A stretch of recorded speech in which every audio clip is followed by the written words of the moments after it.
Dame i gospodo, drago mi vas je pozdraviti. Zadnja večer, zadnji program ovogodišnjeg 7. festivala s kojim zatvaramo festival. Ja bih se na početku trebao zahvaliti i želim se zahvaliti svima koji su pridonijeli da ovaj festival bude ovako uspješan. Prije svega vama, publiko, dakle velika pljesa za vas same.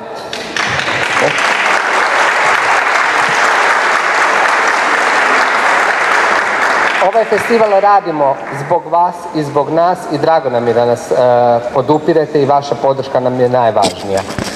Ja bih se zahvalio Ministarstvu kulture Republike Hrvatske, Gradu Zagrebu, Kreativnoj Europi, predsjedniku Hrvatskog sabora, Gradskoj skupštini, Hrvatskoj elektroprivredi, Accioni elektrici, Altus informacijskim tehnologijama, Hrvatskoj pošti, Leksikografskom zavodu Miroslav Krleža, Goethe institutu, Austrijskom kulturnom forumu, Francuskom institutu, Acción Cultural Española, Tradukiju, Španjolskoj ambasadi u Francuskoj, Talijanskom kulturnom institutu, ambasadi Portugala, institutu Kamoš, Culture Island, Veleposlanstvo Republike Poljske, Veleposlanstvo Republike Slovenije, partneri našeg programa koji radimo, koji ste mogli vidjeti, Ridmija i Mjor su Vilenica i Krš festivali, dakle slovenski i irski.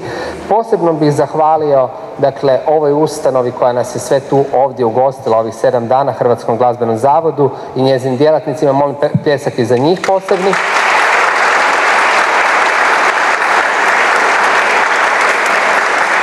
Akademiji likovnih umjetnosti Sveučilišta u Zagrebu, Modernoj galeriji, Hrvatskom centru Pena koji nam je partner na nizu programa pjesničkih, Galeriji Šira, Kulturno-informativnom centru, muzejima Ivana Meštrovića, Gradskoj knjižnici Marka Malinića, knjižnicama Grada Zagreba, Muzeju suvremene umjetnosti, Društvu hrvatskih prevoditelja, Hotelu Palas, restoranima Apetit Vinodol, Eurotech Kongres, dakle koji se brinu o tome da vi ovo sve lijepo slušate kada se prevodi, Studiju Livada, Entriju, Ars Copy, Outdoor Akcentu, Jani, koju ste mogli piti, Radinu i Bar Cafeu. Medijski nas podupiru HRT, 24 sata, Ekspres, Večernji list, HINA, Jamat, T-portal, Moderna vremena, Buksa, Medianet i Preskat. Hvala vam svima njima, pa vas molim pljesak jedan za njih.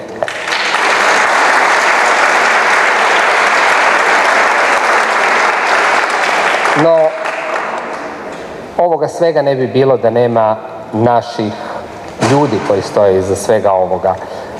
Ja ću se prvo zahvaliti našim volonterima i nabrojat ću ih sve. Nika Beluhan, Lea Biličić, Ana Darija Bokan, Lucija Brašnić, Marko Čavalović, Fedra Dolores Domljanović, Željka Gligora, Monika Hranj, Ema Jugović, Mihajla Kajić, Boris Knežević, Mirna Kvaternjak, Nika Livaković, Monika Lovrić, Danijela Mali, Nina Matošević, Mirta Mikološić, Lisa Kristina Nemec, Julija Očić, Kristina Sinković, Ana Šolc, Lukrecija Lara Vrnoga, Ana Žužul, voditeljica volontera bila Maja Sladović. Molim vas, veliki pljesak za naše volontere.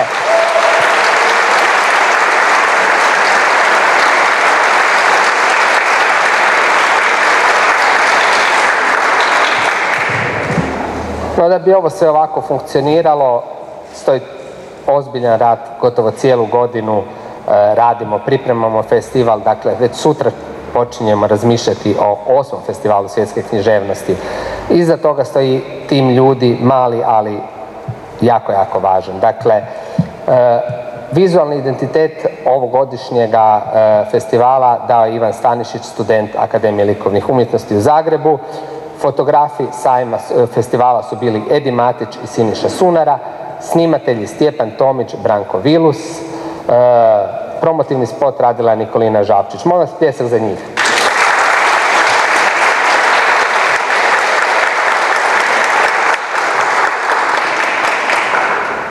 O tome da one sve sponzore imamo, dakle o tome su brinule Tena Novak i Maja Blažević, one su odradile odličan posao.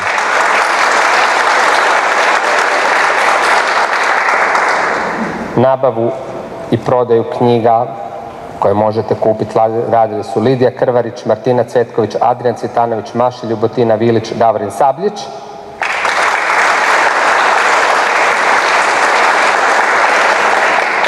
Autore su vozili sa aerodroma i svugdje gdje je trebalo Andrija Varga i Filip Filipović.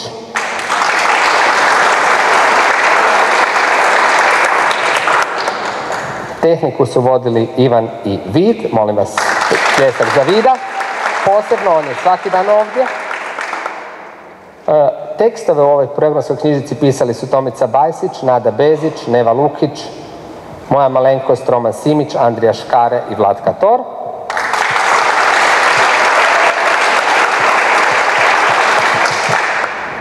Ovo ko vas je napadao po Facebooku, Google Adsima, ko vam je iskakao non stop, za to su zaduženi Sanja Jovičić i Andrija Škare.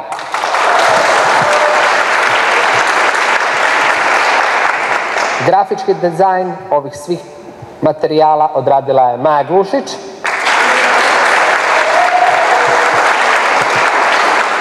Za likovni program brinuo se Tomislav Buntak.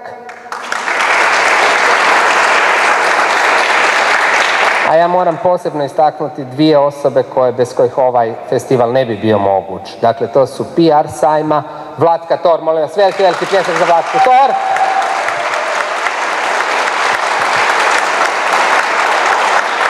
I producentica festivala Ana Kožul.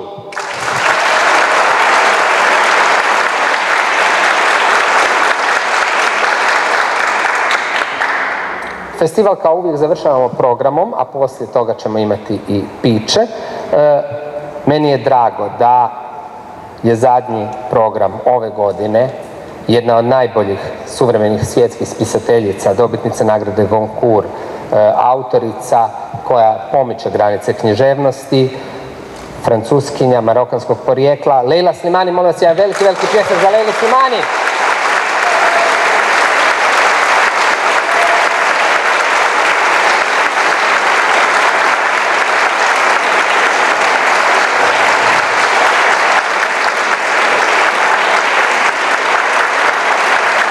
Razgovor sa Leilom Slimani vodit će naša spisateljica, filmska kritičarka, aktivistkinja, moderatorica Mima Simić.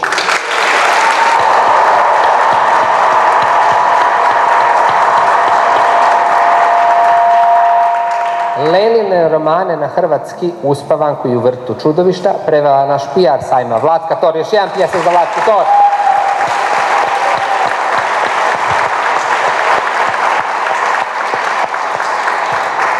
Simultani prijevod na kanalu 1 hrvatski, na kanalu 2 francuski iz ove kabine i dakle svima njima moramo zahvaliti, svim simultanim prevoditeljicama i prevoditeljima koji su vas vodili kroz ovaj sajam. Dakle, jedan veliki pljesak za Nive Sturić koja je tu danas i ujedno taj pljesak za sve ostale simultane prevoditelje.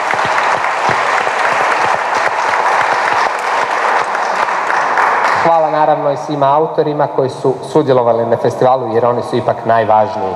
Ja bih se još na kraju zahvalio Francuskom institutu koji nam je pomogao da odradimo ovaj program, a sada prepuštam mikrofon, odnosno bubicu, Mimi Simić. Hvala Mimi.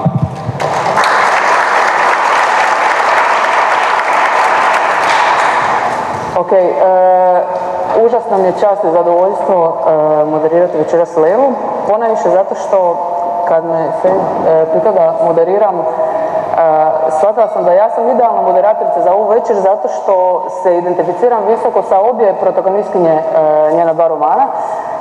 Naime, ja sam isto, moj prvi posao je bio au pair, znači ja sam radila kao au pair 2 godine u Velikoj Britaniji, tako da točno znam da je sve ovo istina. Mene su otpustili prije nego što sam uspjela tu djecu lišiti života, a također se identificiram sa Deo jer stalno se pokušavam seksati s ljudima, ali to nažalost u mom slučaju ne uspijeva uvijek.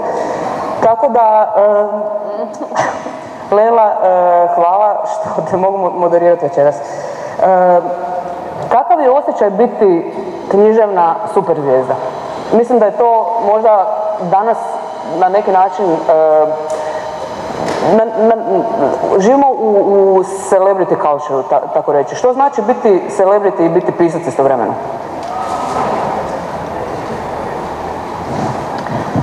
C'est une situation qui est très abstraite pour moi. Je ne m'en rends pas vraiment compte et je le dis de la manière la plus sincère possible. Quand on est écrivain, on vit, qu'on le veuille ou non, dans une sorte de bulle. Et moi, je vis dans cette bulle. Moi, je vis dans un monde qui n'est pas tout à fait le monde dans lequel les autres vivent. Je vis dans un monde qui est peuplé de personnages, qui est peuplé de mes obsessions, de mes souvenirs.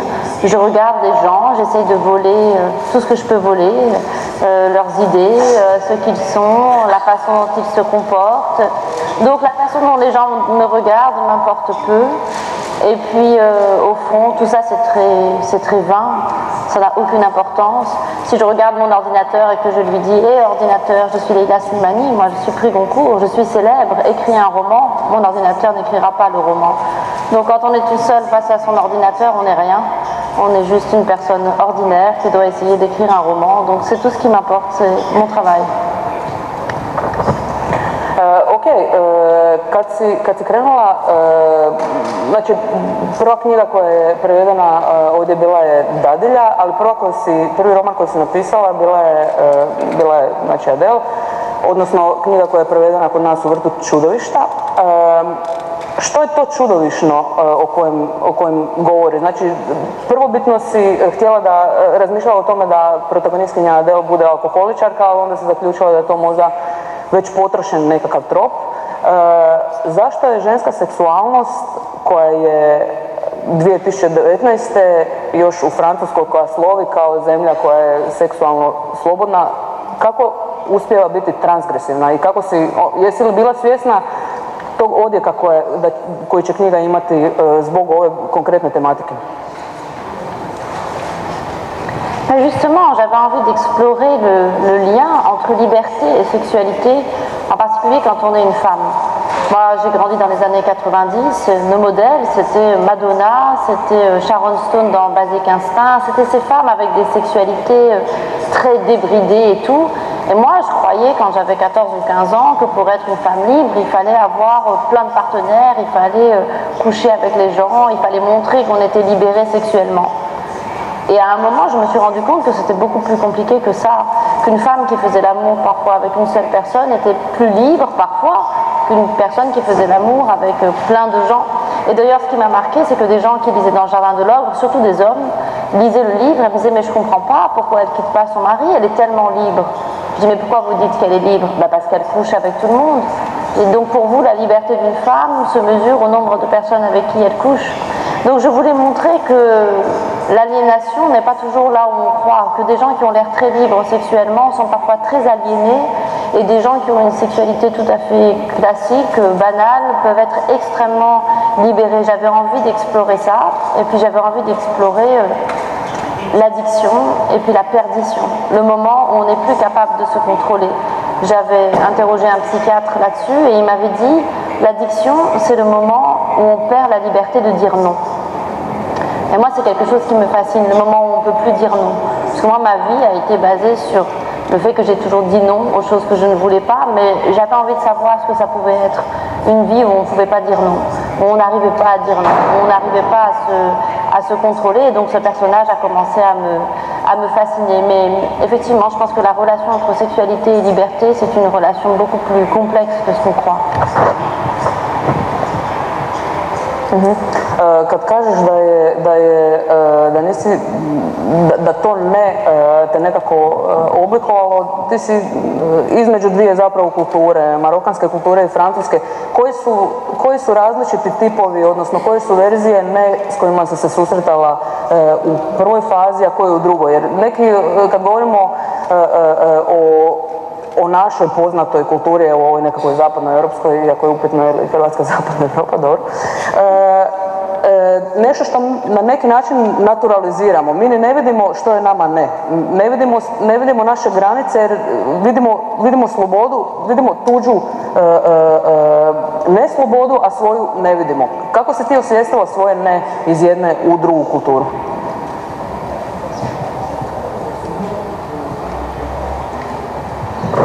Dans la première partie de ma vie, le non, c'était surtout le non, donc quand je vivais au Maroc, c'était surtout le non dans le refus de me taire. Quand j'étais toute petite, je me suis un jour fait engueuler par mon père, disputer par mon père, et puis j'ai répondu, et mon père m'a dit on ne répond pas à son père. Moi je vivais dans une culture très patriarcale. Et j'ai regardé mon père, j'avais 5 ans, peut-être 6 ans, et je lui ai dit c'est ma bouche et je dis ce que je veux. Et là j'ai vu ma mère finir toute pâle, et je pense qu'elle s'est dit oh là là, elle va prendre une grosse fessée ou elle va être punie. Et mon père, pour la première fois, il s'est accroupi, il m'a regardé dans les yeux et il m'a dit ça, c'est très bien, ça il ne faut pas oublier, c'est ta bouche et tu dis ce que tu veux. Et c'est là qu'a commencé le non. Là j'ai dit non, surtout au Maroc on vous dit beaucoup fais les choses mais ne les dis pas.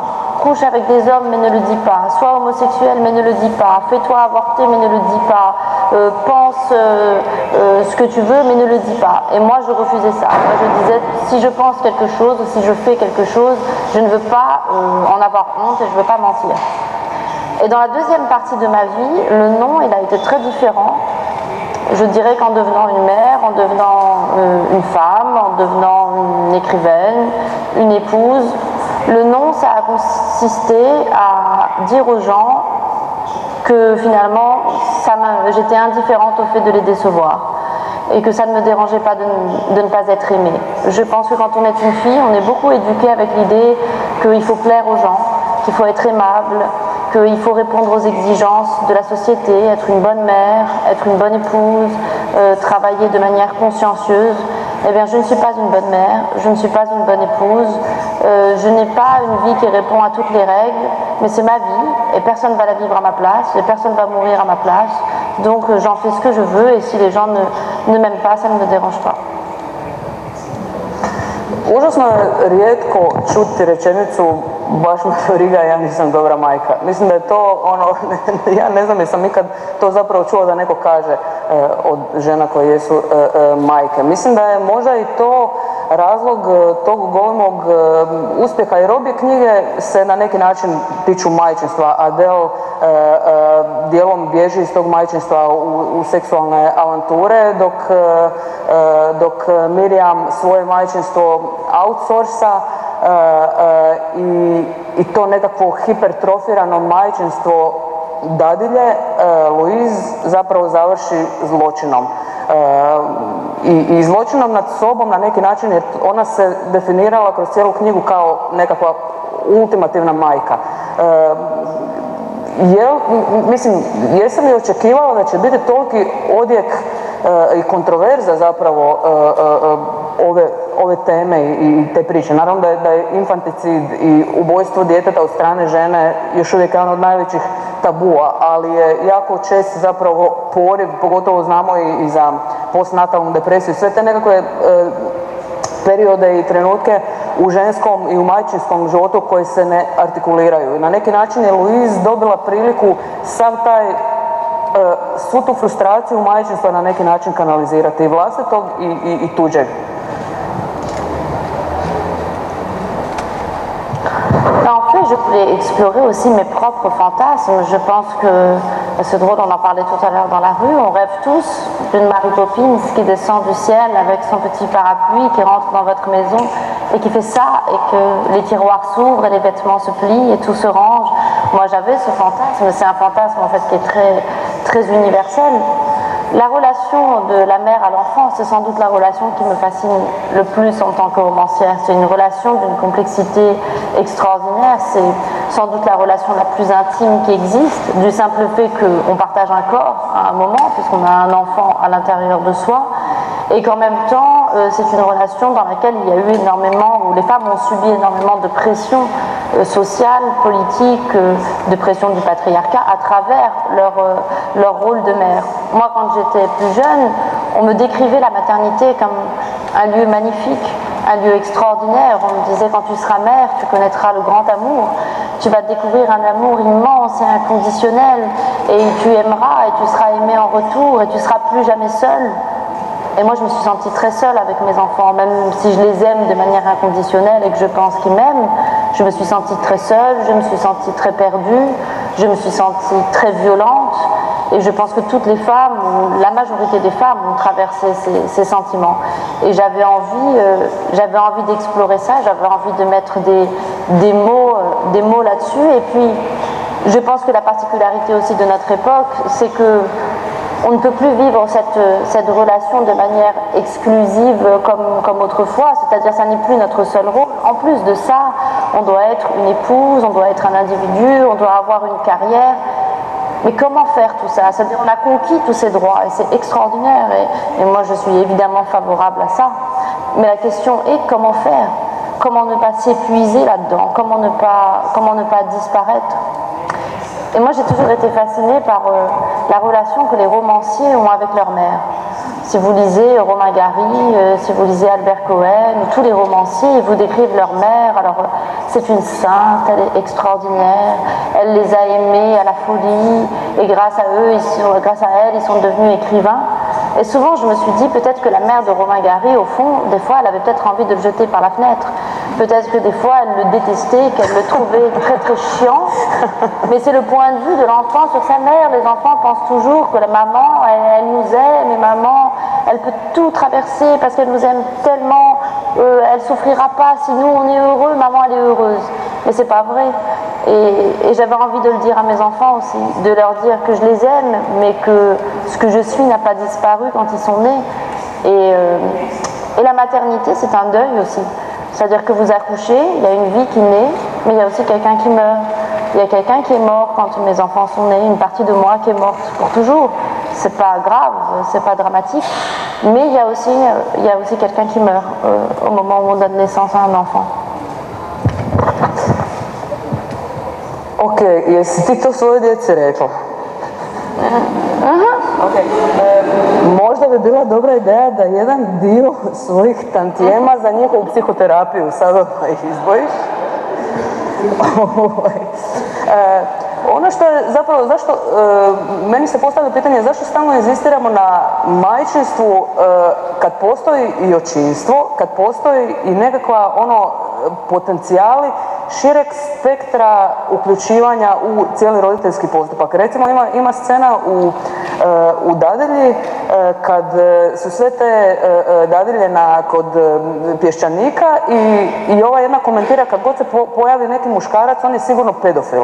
Znači ideja muškog sudjelovanja u roditeljstvu se uvijek gleda na neki sumnjiv način, kao da spolni organi definiraju tvoj kapacitet za roditeljstvo, odnosno za brigu za dijete. Je se to moglo nekako probiti? Koji su prostori za uključivanje muškaraca? Mais pour moi, c'est un des grands combats du féminisme dans le futur.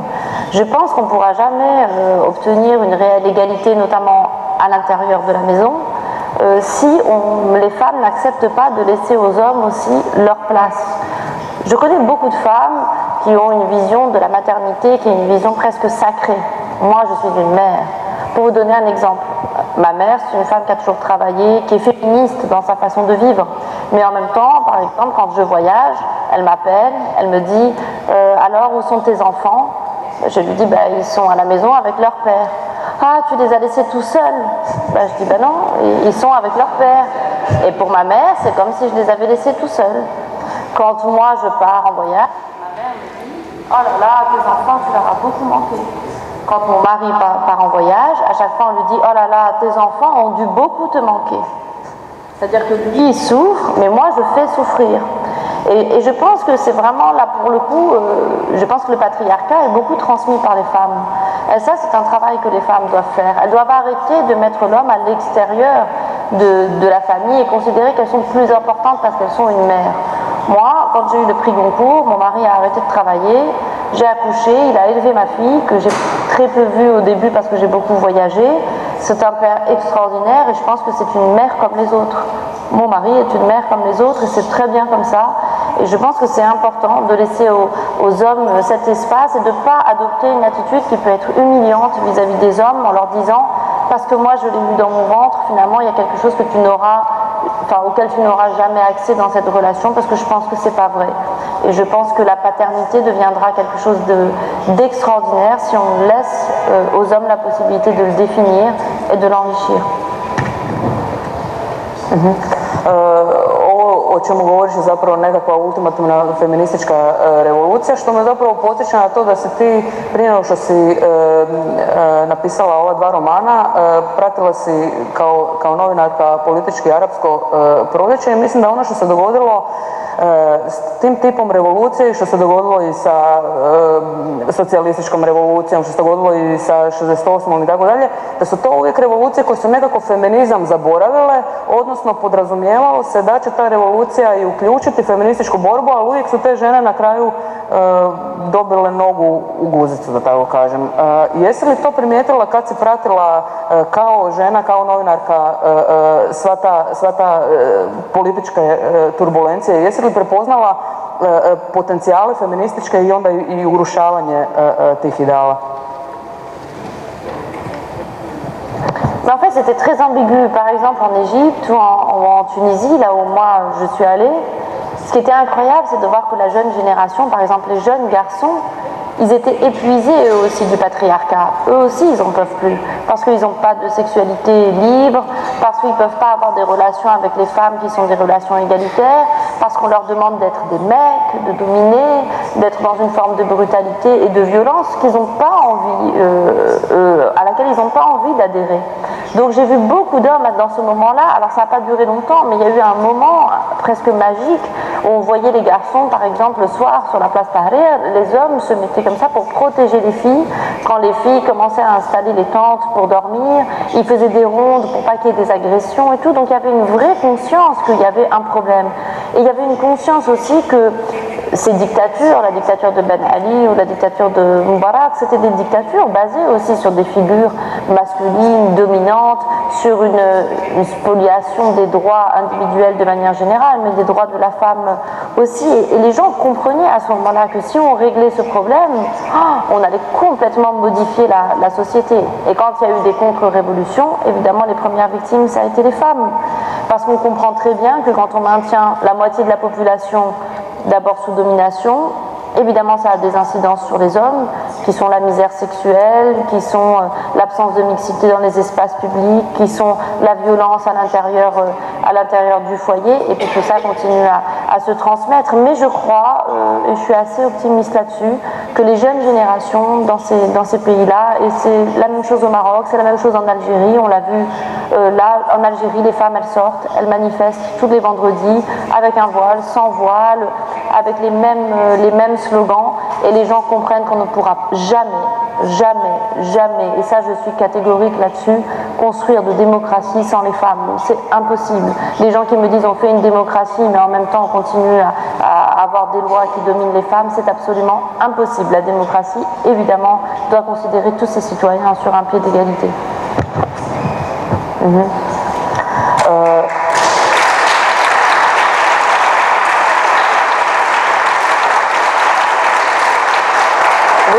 Vidim samo žene plješću, gdje su ti muškarci. Često te, vidjela sam u intervjuima, pitaju oko tog tvog višestrukog identiteta, s jedne strane arapskog, s druge strane francuskog, europskog, i ti na neki način pokušavaš navigirati između tih identiteta i na neki način se izmaknuti toj igri. Ali mislim da je silno teško ako neko iz američke perspektive napada islam i vjerujem da se nalaziš u poziciji da ga braniš, dok kad si unutar same islamske kulture da moraš nju napadati.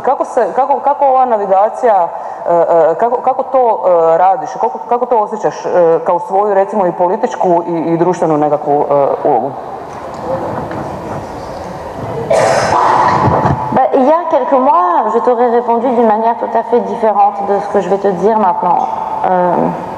D'abord, si je navigue comme ça et si j'essaye toujours de répondre un peu à côté et tout, c'est parce que je veux essayer de montrer aux gens, je veux essayer de transmettre le fait que je ne crois pas qu'il y ait d'identité simple. Je pense que toute identité est complexe.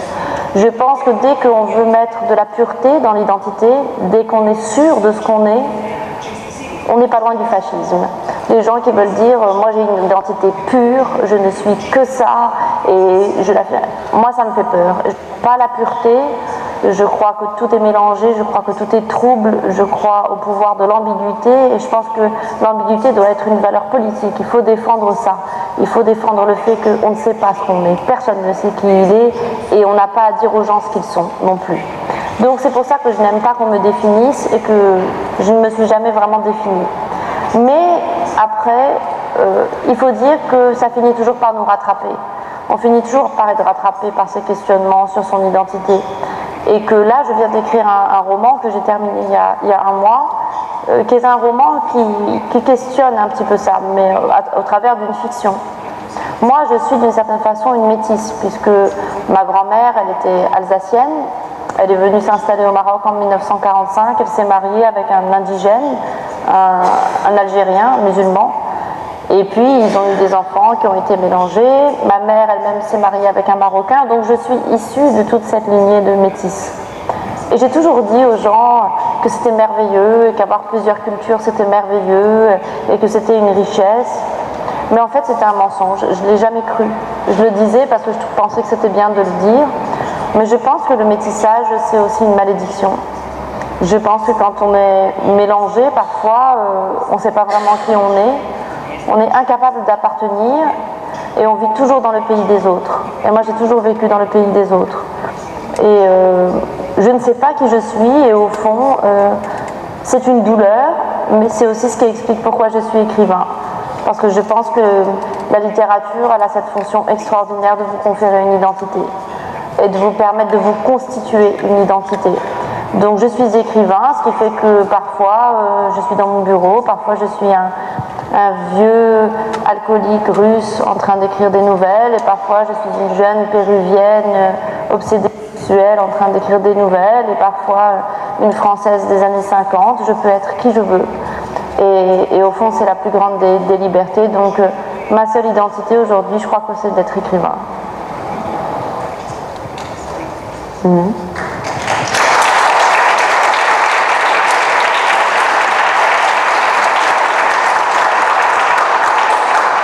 Nastavno na to, naravno, kao spisateljica si istodobno i zbroj tekstova i knjiga koje si pročitala, autora i autorica koji su na neki način formirala i tvoju spisateljsku i društvenu, ako hoćeš, poziciju.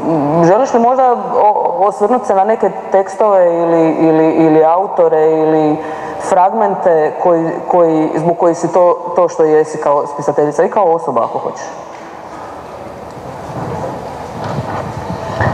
Alors je vais le faire de manière un peu chronologique.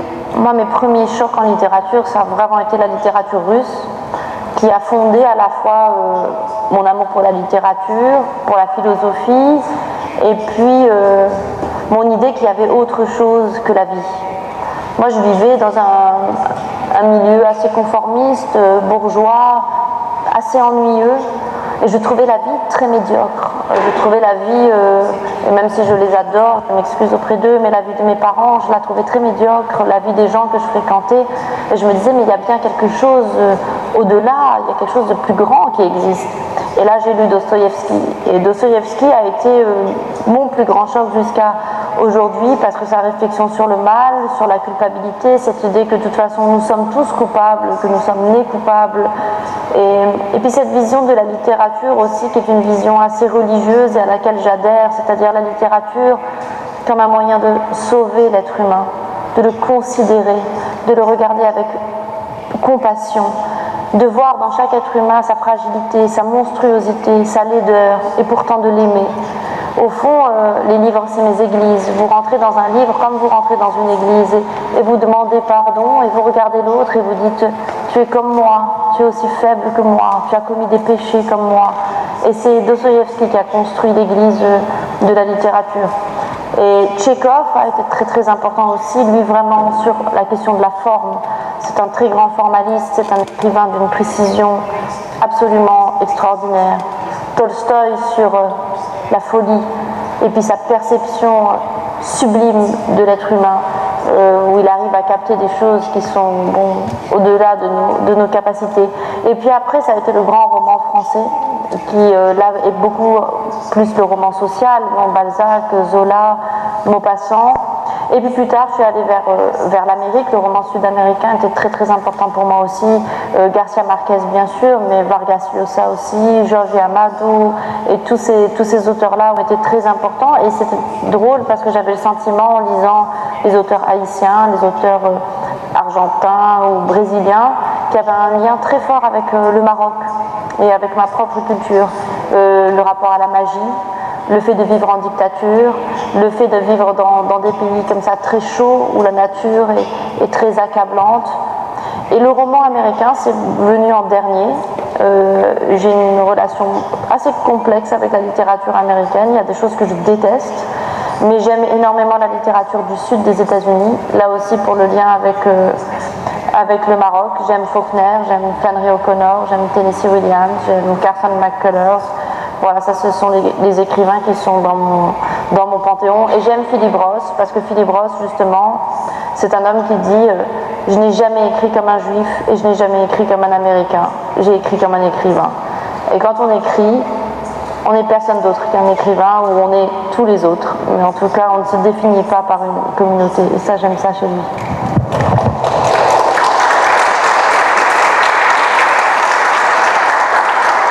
Sljedeći put kad te budu pitali ovo pitanje, malo više žena ubaci. Iako ti možda nisu bile uzori, svakako samo utrpaj nešto. Jedan dobronamjerni savjet. Mislim da je silno bitno pitanje koje si odnosno refleksija koju si imala na početku, a to je pitanje empatije. Ono što je zanimljivo za obje tvoje knjige je da su likovi koji su zapravo na prvu ne bude empatiju jer dosta su sebični, ova jedna i ubije to dvoje djece. Znači, nije neko ko bi na prvu pobudio identifikaciju, osim možda kod mene. I ti pritom biraš stil koji je gotovo klinički. Znači, ne biraš stil koji bi zaveo čitatelja ili čitateljicu, ne daj Bože, da u neku emociju, nego ti si cijelo vrijeme korak izvan tog teksta s tim svezajućim, odnosno radnje, s tim svezajućim pripovjedačem, a opet se ta empatija događa. Kako si se stilski odlučila za ovo? Jer je to ono gotovo novinarski, izvjestiteljski stil koji otežava zapravo emotivno povezivanje s likovima, ja bih rekla. Dans le Jardin de l'Ogre, j'ai très vite compris qu'il ne fallait pas que juste d'un style trop lyrique ou trop poétique, parce que j'avais envie simplement que les gens voient ce qu'elle fait. Moi, la grande question pour moi dans la littérature et de manière générale, c'est la question du jugement. On passe notre vie à juger les gens, à juger les choses, on a des opinions sur tout. Et je crois qu'à chaque fois qu'on juge un humain, on se trompe. Dès qu'on met quelqu'un dans une boîte, on a tout faux. Parce que de toute façon, on ne connaît jamais les gens. C'est impossible de se connaître. Et que la vérité de la vie, c'est la solitude. Et la vérité de la vie, c'est que, comme disait Mallarmé, chaque homme a un secret et il mourra avec lui. On emporte avec nous nos secrets, on emporte avec nous cette petite chose qui fait que nous sommes irréductiblement différents de tous les autres. Moi, j'ai un souvenir très très fort dans mon enfance de la première fois où j'ai été jugée par quelqu'un. Quelqu'un a dit « elle est comme ça ». Et j'avais tellement le sentiment que c'était faux, je l'ai vécu comme une violence absolument terrible. Et j'ai jamais oublié ça. Et pour moi, la littérature, c'est justement ça, pouvoir sauver les gens de ce jugement. Obliger celui qui lit à regarder autrement. Cette femme, Adèle, vous la voyez dans la vraie vie. Dans la vraie vie, les gens, c'est très simple. Ils vous diront soit c'est une pute, soit ils vous diront c'est une fille perdue, elle est malade. Mais elle n'est ni l'un ni l'autre. Elle est beaucoup plus compliquée que ça. Et donc la littérature, c'est ce moment où on oblige les gens à prendre un temps de pause. Et on regarde et je vous dis, elle est ça, et puis elle est ça, et puis elle est ça. Vous ne saurez jamais exactement ce qu'elle est, mais en tout cas, c'est très complexe. Et donc pour ça, il me fallait une écriture la plus neutre possible. C'est pas moi qui fais le travail, c'est le lecteur. Pour moi, le lecteur est très très important dans un livre. Je fais la moitié du chemin et je demande au lecteur de faire l'autre moitié du chemin, de me rejoindre. Je pense que le lecteur a toujours raison. Ça, c'est quelque chose que j'ai appris chez Proust, où Proust dit « il n'y a pas de contresens en littérature ». dans un beau livre, même les contresens sont beaux. Et je pense qu'il faut accepter que le lecteur a toujours raison. Mais dans ce cas-là, il faut travailler sur la forme de manière à vraiment le guider dans cette complexité et le guider dans cette ambiguïté. Et si vous êtes trop poétique, si vous avez une écriture qui elle-même est très alambiquée, vous allez avoir plus de mal à le mettre. Moi, je veux le mettre, je vais dire les choses de manière un peu vulgaire, mais vraiment le nez dans la merde, quoi, le nez dans la réalité. Je veux qu'il soit vraiment le nez dans le concret. Je veux pas qu'il puisse s'enfuir. Et si je lui donne trop de jolies choses et tout, il peut s'enfuir. Moi, je veux l'attraper, le lecteur, et puis qu'il reste avec moi jusqu'à la fin du livre.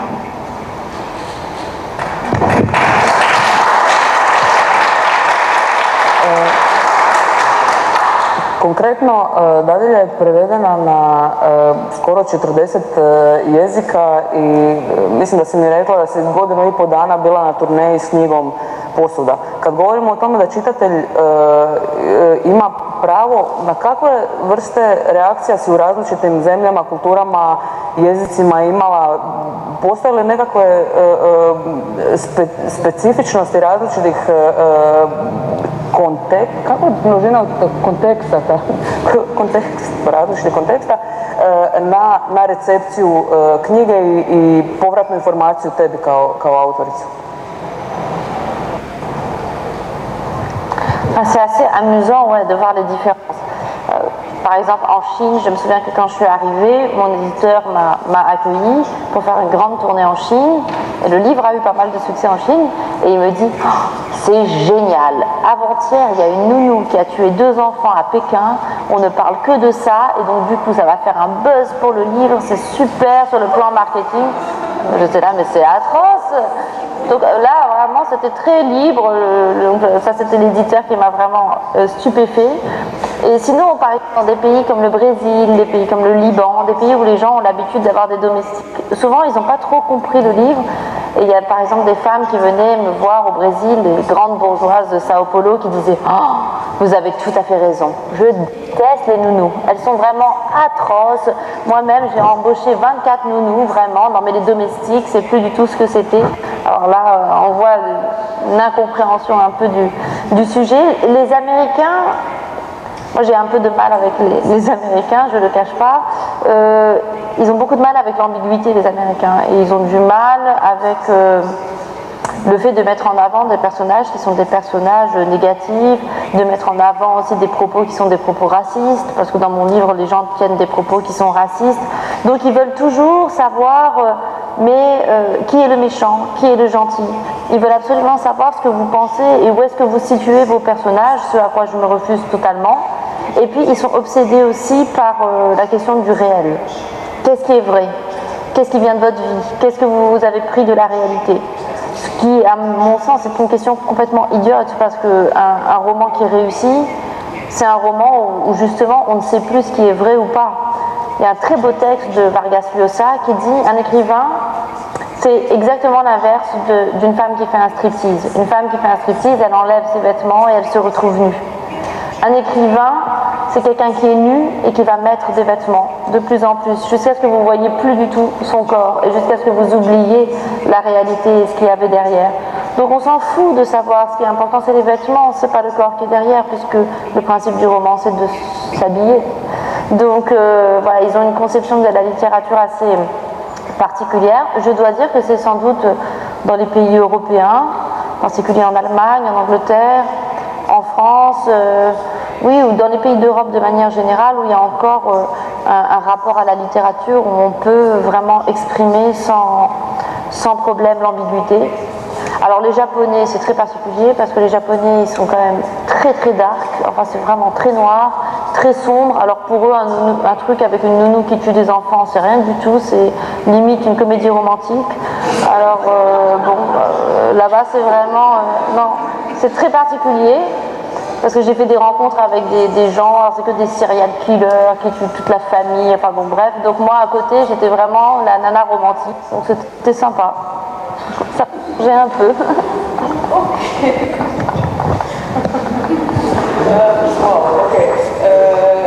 Samo bi se vratila još na utjecaj znači književnosti i tebe kao autorice, kao i političkog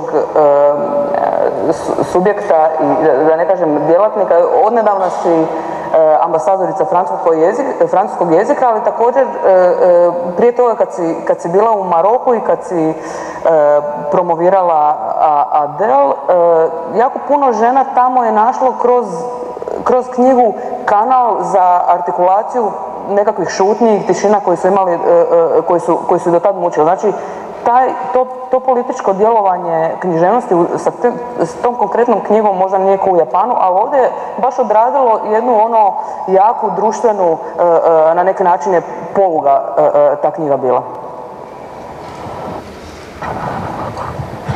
Bien sûr, mais ça a à voir avec ce que tout à l'heure sur la littérature, c'est-à-dire que quand vous décidez d'écrire, en fait, vous êtes devant votre ordinateur et vous allez commencer à écrire. Et là, vous avez une sorte de vertige qui est le vertige de la liberté. Vous pouvez tout faire, vous pouvez tout dire, il n'y a plus aucune limite. Et je dirais même plus, vous devez tout dire. C'est-à-dire que cette liberté, vous devez aller au bout de ça. Quand on écrit, on ne peut pas mentir, on ne peut pas faire semblant, on ne peut pas composer. Quand on écrit des romans, il n'y a plus de loyauté. Moi, je n'ai plus de loyauté, ni vis-à-vis de ma famille, ni de mon pays, ni de personne. Je cherche à plaire à personne, à respecter personne, je m'en fous. Mais cette liberté-là, tellement extraordinaire, une fois que je l'ai découverte, je me suis dit, mais j'en suis capable, en fait. Je suis capable de raconter ça, je suis capable d'aller aussi loin que je le veux, et ça m'a donné une immense force. Et ça m'a donné la volonté d'utiliser cette liberté, d'utiliser ce pouvoir pour les autres. Parce que j'ai grandi dans un pays et je grandis dans un monde où, de manière générale, il y a énormément de femmes qui se taisent, énormément d'homosexuels qui se taisent. Moi, dans ma vie de femme individuelle, la communauté homosexuelle a été très importante pour moi. Parce que quand on est une jeune fille qui veut dire non dans un pays comme le Maroc, les gens que vous rencontrez, les gens qui sont solidaires avec vous, la plupart du temps, ce n'est pas les femmes, mais c'est plutôt les homosexuels. Parce qu'ils comprennent votre position, ils comprennent votre statut de paria. Et donc j'ai toujours eu une relation très très forte avec cette communauté, une volonté de le défendre. Et ça m'a toujours été insupportable, parce que c'est incompréhensible pour moi, même intellectuellement, que les gens ne puissent pas, je veux dire là encore les choses crûment, baiser par où ils veulent et comme ils veulent. Je trouve la vie tellement dure, je trouve qu'il y a tellement de souffrance, tellement d'injustice. Et puis, j'ai une relation très, très forte à mon corps. Je porte mon corps. Et le corps, c'est pour ça que j'écris toujours sur le corps. Le corps, c'est l'espace de la solitude. Quand vous souffrez tout seul. Vous avez tous sans doute connu quelqu'un autour de vous qui a été malade. Quand vous êtes face à quelqu'un de malade, vous vous sentez très impuissant parce que cette souffrance, vous ne pouvez pas la partager avec lui. Il est malade et il souffre tout seul. Et vous allez mourir tout seul. Donc pourquoi est-ce que ce corps qui a le droit de souffrir seul et qui meurt seul n'a pas le droit aussi à cette solitude quand il fait l'amour? Pourquoi il n'a pas le droit à cet espace d'intimité, à ce secret et à faire ce qu'il veut quand il fait l'amour? Pourquoi ce corps il doit juste subir et que l'espace de son plaisir devrait être géré par la société? Dans la mesure où la société ne peut rien faire contre notre souffrance, elle n'a pas à dire comment on doit jouir.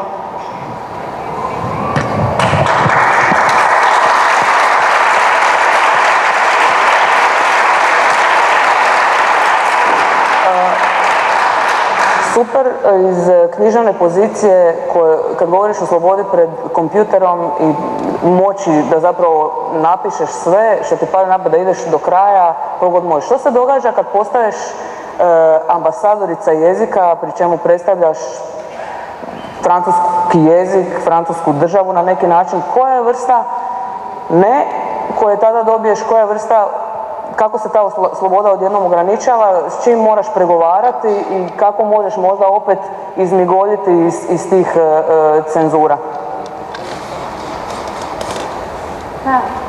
Quand le président Macron m'a contacté la première fois, bon, on a eu une discussion. Je sentais que c'était plutôt pour me proposer quelque chose comme le ministère de la Culture ou quelque chose comme ça. Et là, j'ai dit tout de suite, oh là là, non, jamais de la vie. Parce que d'abord, moi, j'aime me réveiller tard, j'aime faire la sieste, j'aime pas les gens, j'ai aucune envie de faire des réunions avec des gens que j'aime pas. Non, enfin, vous, je vous aime, mais je veux dire, j'aime pas les gens avec qui on doit faire des réunions et écouter tout le monde, ça me saoule. Je dis franchement, moi j'aime fumer des pétards et j'ai pas de honte à le dire et j'ai aucun problème avec ça, donc je me vois pas fumer des pétards si je suis ministre de la Culture. Et puis j'ai pas envie que les gens ils viennent me prendre en photo et qu'ils sachent où je suis et ce que je fais. Je suis pas sur les réseaux sociaux, j'ai pas envie d'y être et j'ai pas envie que les gens rentrent dans ma vie, donc pour moi il n'en était pas question. Donc j'ai dit non. Et après il est revenu vers moi, il m'a proposé plusieurs choses et à la fin, quand il m'a proposé ça pour la francophonie, là, ça avait un sens pour moi. Parce que moi, j'ai dit tout à l'heure que j'ai toujours vécu dans le pays des autres. Moi, je vivais au Maroc en tant que bourgeoise, francophone, dans un pays pauvre, arabophone. Je représentais une minorité bourgeoise détestable. Je peux comprendre que des gens détestent ce que je représente. Et beaucoup de gens me disaient, mais ça, vous êtes issus de la colonisation, vous êtes des gens comme ça qui profitaient de nous, etc. Alors que moi, je pense qu'une des grandes chances d'un pays comme le Maroc, c'est d'avoir plusieurs langues. Au Maroc, on parle l'arabe, on parle le français, on parle le berbère, on parle l'espagnol.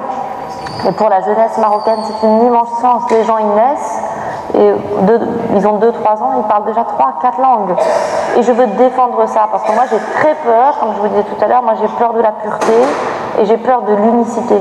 Moi, les gens qui me disent c'est comme la monogamie ou ce genre de truc, et juste une chose, et tu n'auras qu'un truc dans ta vie, et tu parles une langue, tu as une religion, tu lis un livre, tu fais une chose et puis c'est tout.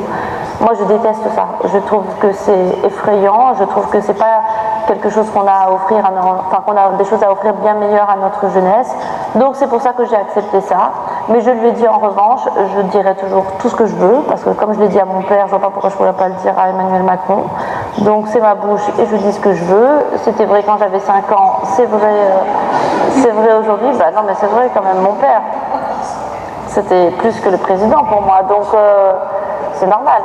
Et donc je dis ce que je veux, et puis parfois il a dit des choses, le président, qui m'ont déplu, j'ai publié dans la presse pour dire que ça me déplaisait. Donc voilà, je pense qu'il faut continuer à avoir un sens critique, mais il faut être loyal, c'est très important. Je n'ai jamais trahi personne, et j'espère que je ne trahirai jamais personne. Quand je pense que quelque chose n'est pas bien, je le dis à la personne, je l'ai dit au président, je l'ai prévenu que j'allais publier cette tribune, mais voilà, mon rôle c'est écrivain, mon rôle c'est de dire les choses, et puis c'est tout, et d'essayer de défendre des valeurs qui me paraissent justes.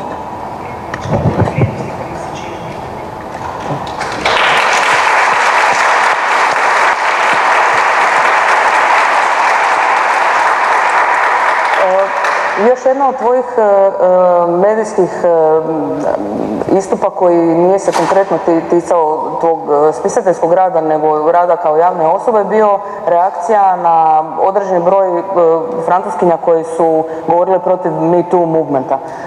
Kako si se, je li to bila automatska reakcija ili si promišljala o tome kako odreagirati, prema kome, jer to je, mislim, riječ je o globalnom pokretu, a Francuska je baš na neku foru je malo dosta je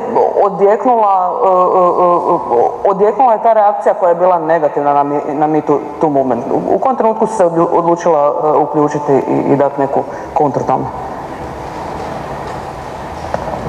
C'est vraiment un truc assez instinctif en fait. Moi, comme j'ai dit tout à l'heure, moi je vis pas mal dans ma bulle. Je suis pas sur les réseaux sociaux, je passe 10 heures par jour à peu près enfermée dans un bureau à écrire et fumer. Donc je suis assez loin de tout ça. Et là, il se trouve que bon, j'avais lu cet article dans Le Monde, et puis après je suis sortie, j'ai eu pas mal de rendez-vous, et tout le monde me parlait de ça. Et ça m'a gonflé parce que je trouvais que tout le monde disait des trucs vraiment assez idiots, et j'étais un peu en colère, et j'ai trouvé cette tribune vraiment pas du tout appropriée. Je suis rentrée chez moi, mon mari a commencé à me parler, mes enfants, j'ai dit non, laissez-moi, et j'ai besoin d'un quart d'heure, là il faut que je pose mes idées. Et la tribune est venue, mais vraiment tout de suite. Parce que je me suis dit, qu'est-ce qu'elles disent ces femmes? Elles disent, si on continue comme ça, si les revendications féministes continuent à s'exprimer de cette façon, on va tuer d'une certaine façon le désir, on va tuer la libido. Parce que ces femmes considèrent que le désir est basé sur une forme de conflit, sur une forme de guerre. voilà, on jouit parce que finalement l'un domine l'autre et tout, et que toute sexualité est un peu sadomaso. Bon, pourquoi pas, ça me dérange pas à la limite, mais bon. Et après, elle considère que les hommes devraient avoir la liberté d'importuner les femmes. La liberté de pouvoir nous siffler, nous mettre une main aux fesses, etc. Moi, je me suis dit, mais c'est quand même pas possible. Comment on peut défendre la liberté des hommes d'importuner quand nous, on n'a même pas le droit de ne pas être importunés? C'est-à-dire que moi, j'ai vécu toute ma vie, le matin, je m'habille et je me dis, bon, où est-ce que je vais aller aujourd'hui? Donc je vais m'habiller en fonction, parce que si je vais dans tel endroit, tel quartier, si je vais prendre le métro tard le soir, je ne vais pas mettre une jupe courte. Je m'assois dans une terrasse de café avec un verre et une cigarette, vous pouvez être certaine qu'il va y avoir un mec qui va venir vous saouler. Alors, qu'est-ce que tu dis? Qu'est-ce que tu fais? Non. Donc, pour la grande majorité des femmes dans le monde, simplement être dehors, être dans l'espace public, s'asseoir à une terrasse, c'est un rêve fou, c'est un fantasme inaccessible. Demandez à une Soudanaise, à une Yéménite, à une Pakistanaise, à une Marocaine, demandez à toutes les femmes dans le monde, est-ce que les hommes ont la liberté d'importuner? Il n'y a aucun problème. Ils ont la liberté d'importuner, mais alors vraiment, personne ne la remet en cause. Est-ce qu'elles ont le droit de ne pas l'être? Personne ne se bat pour ça. Donc je suis désolée, mais c'est quand même ça le premier combat. Le droit des femmes de ne pas être importunées. Moi, je veux marcher dans la rue, je veux pouvoir m'asseoir à une terrasse, je veux pouvoir rentrer chez moi le soir, je veux pouvoir allaiter en public, je veux pouvoir draguer un homme, rentrer avec lui, puis lui dire que finalement j'ai changé d'avis, sans dire que je suis une allumeuse ou si... Voilà, donc pour moi c'est ça la première chose pour laquelle il faut se battre, le droit de toutes les femmes à ne pas être importunées. Moi, je ne fais pas la guerre aux hommes, j'aime les hommes passionnément et j'adore mes relations avec les hommes, mais simplement je veux que les femmes aient droit à leur juste part du monde. Les hommes ont leur part du monde, on veut la nôtre aussi. Et je ne pense pas qu'on ait besoin de se faire la guerre pour ça. Et je pense même qu'on fera encore mieux l'amour après ça. Moi, je pense qu'au contraire, les relations sexuelles n'en seront que plus merveilleuses une fois que la violence aura été évacuée des relations entre les hommes et les femmes, et que sans doute on va inventer quelque chose qui aura une sexualité tout à fait différente dans les générations à venir. Et que c'est pas parce que nous on a vécu dans un modèle que ce modèle il est extraordinaire. Au contraire, il est tout à fait... enfin, on peut l'améliorer de beaucoup de façons. Donc faisons l'amour et pas la guerre.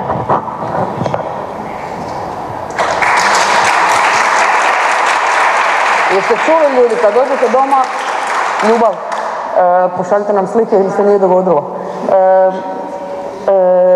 Upravo je u 11. mjesecu bi trebala izaći ekranizacija, znači filmska adaptacija Dadilje. Autorice čiji je također prethodni film bio također rodno, jako je zanimljiv, iščašenje, protagonistkinja radi muški posao, radi na brodu, isto je pitanje ljubavi, seksa i ženske seksualnosti.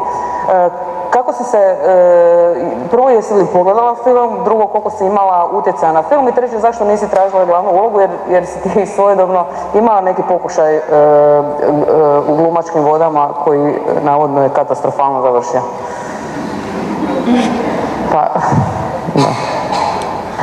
J'ai pas demandé le rôle parce que je voulais que le film marche. Avec moi, dans le premier rôle, je pense que ça aurait été une catastrophe ou un film comique ou je sais pas quoi. Donc absolument pas, je suis une actrice pitoyable, j'en ai absolument conscience, ça me dérange pas du tout. J'ai pas tellement participé au film, même si j'ai des très bonnes relations avec la réalisatrice, avec les acteurs, mais c'est un peu ce que je disais tout à l'heure sur le lecteur, de la même manière que je pense qu'un livre appartient autant au lecteur qu'à l'écrivain. Je pense que quand on accepte d'être adapté, il faut laisser toute liberté à l'artiste qui vous adapte. Je n'ai aucun instinct de possessivité, d'ailleurs de manière générale, mais avec mes livres en particulier. D'ailleurs, j'ai plus d'instinct de possessivité avec des livres que j'ai lus qu'avec des livres que j'ai écrits. Par exemple, je ne supporterais pas de regarder une adaptation de Anna Karenine ou de Emma Bovary, qui sont des romans que j'adore. Je ne pourrais jamais regarder le film parce que je les aime tellement que pour moi, ces romans, ils sont à moi. Alors que quand c'est mes propres romans, ça ne me dérange absolument pas. Et au contraire, j'ai dit à Lucie, la réalisatrice, je lui ai dit mais vas-y, fais ce que tu as envie de faire, tords-le, détourne-le, modifie-le. Moi c'est ça qui me plaît, c'est ça que je trouve excitant, c'est que quelqu'un ait pu y trouver quelque chose, c'est que vous avez écrit quelque chose et puis quelqu'un d'autre y voit autre chose et il y a un autre univers qui se déploie. Donc j'avais vraiment envie de la pousser à la plus grande liberté possible. Et c'était marrant parce que, justement, je n'ai pas demandé le rôle principal, mais le rôle principal est joué par une actrice qui s'appelle Leila Bekti. Et le rôle du mari est joué par un acteur qui s'appelle Antoine Reynard. Et ça vous a pas échappé, je m'appelle Leila et mon mari s'appelle Antoine. Et donc les deux acteurs qui jouent le rôle des personnages s'appellent Leila et Antoine. Je trouve ça très flippant. Voilà. Et le film est très flippant, le film fait très peur. Et je l'ai vu avec mon mari. Et quand on est sorti, je lui ai dit mais c'est atroce, mais cette histoire est atroce. Et il m'a regardé comme si j'étais débile. Et il m'a dit bah, c'est toi qui l'as écrite.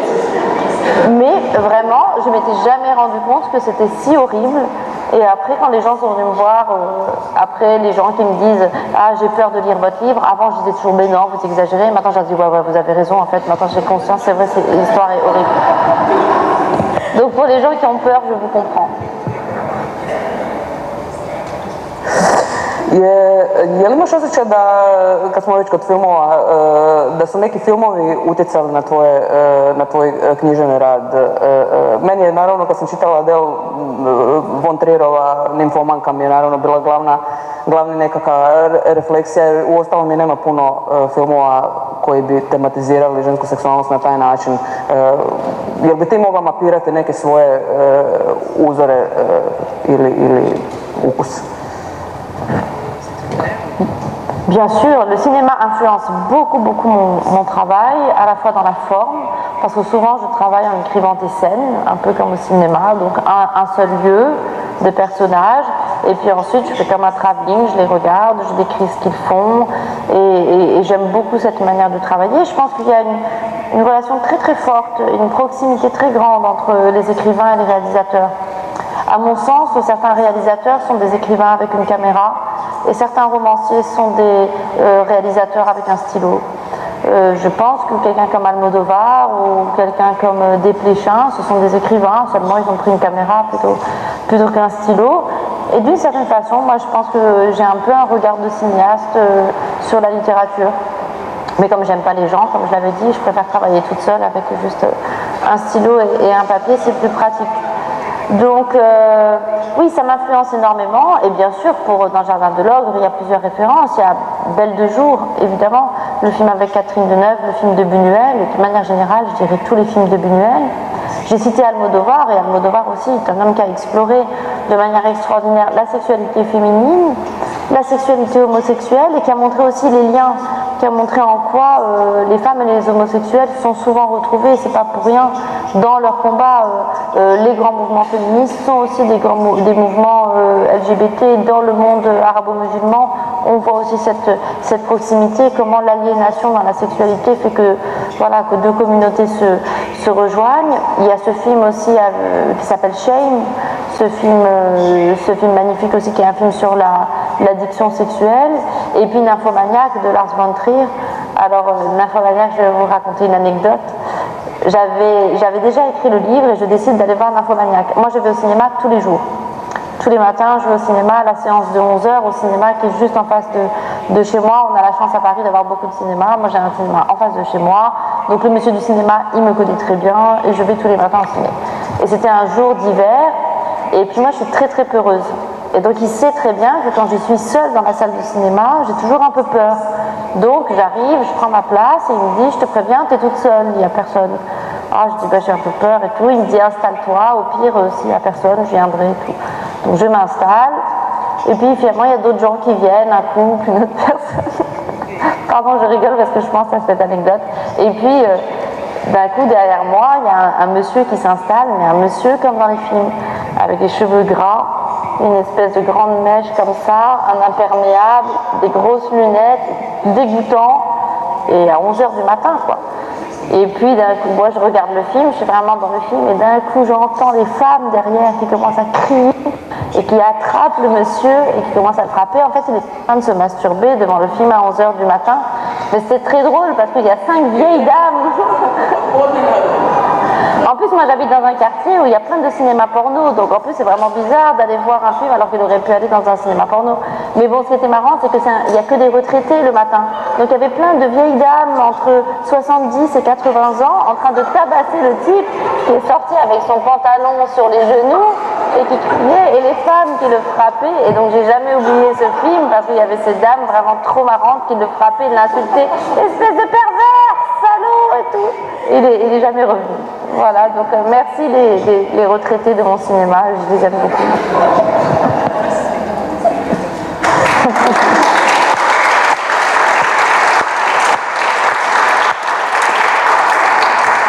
Divno, ja se sad bojim dalje išla postaviti jer ovo je dosta dobar vrhunac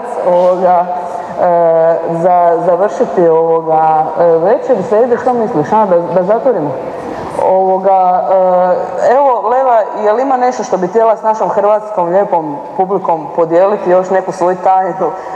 Ajme, ova zadnja knjiga, vjerojatno nećeš htjeti ništa o njoj posebno reći, ali možda neki mali ekskluzivni nešto. Justement, je vous disais tout à l'heure que j'ai toujours vécu dans le pays des autres. Et le roman s'appelle Le pays des autres. C'est une trilogie, donc c'est une sorte de saga sur l'histoire d'une famille. Donc là, ce sera que le premier tome. Je vais publier 3 tomes. Et ça raconte l'histoire d'une famille sur à peu près 50 ans, entre 1950 et 2000-2010. Et c'est une histoire évidemment axée sur les femmes. Ce sont des personnages féminins qui sont les personnages principaux. Et ça raconte à la fois la douleur du métissage, la difficulté d'être une femme dans les années 50 dans un pays comme le Maroc, le combat pour la liberté, l'absence de solidarité aussi entre les femmes dans les moments où elles sont très dominées. Et puis c'est une histoire de famille, donc c'est, je crois, très romanesque. J'étais très contente d'écrire ce livre que je viens de terminer, donc je suis très contente. Voilà. Donc vous avez un scoop parce que c'est la première fois que j'en parle. Est-ce qu'il y a du sexe, c'est ça? Ouais, oui, il y a du sexe. Ok.